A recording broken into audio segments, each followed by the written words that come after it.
નમસ્કાર, આપ જોઈ રહ્યા છો જીએસટીવી ન્યૂઝ અને આપની સાથે હું છું ધ્વનિ।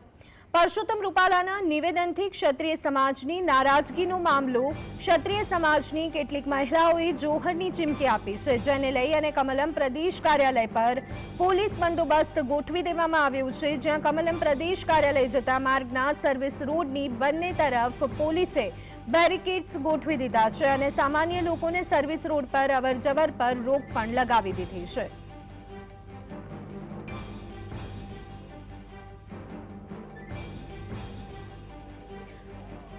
તો અત્યારે હાલ કમલમ જે છે તે પોલીસ છાવણીમાં ફેરવાઈ ગયું છે। રસ્તા પર રોક લગાડી દેવામાં આવી છે। સામાન્ય લોકોને પણ સર્વિસ રોડ પર અવરજવર પર રોક લગાવી દેવામાં આવી છે। ફાયર બ્રિગેડના વાહનો પણ તૈનાત કરી દેવામાં આવ્યા છે। કમલમમાં સુરક્ષા વ્યવસ્થા વધારી દેવામાં આવી છે।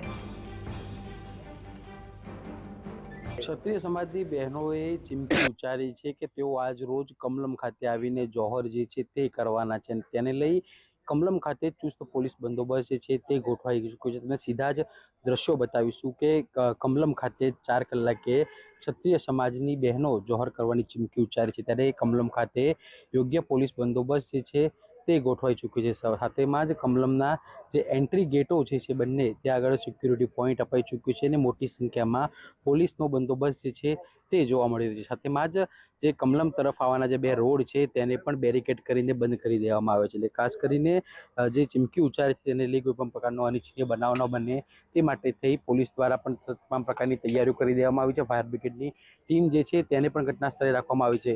મહત્વની વાત છે કે અંદાજિત 100 થી વધુ પોલીસની ટીમો જે છે તે ઘટના સ્થળે આવી ચૂકી છે અને હાલ કમલમ ખાતે તમામ પોલીસ બંદોબસ્ત પણ જે છે તે રાખી દેવામાં આવ્યો છે।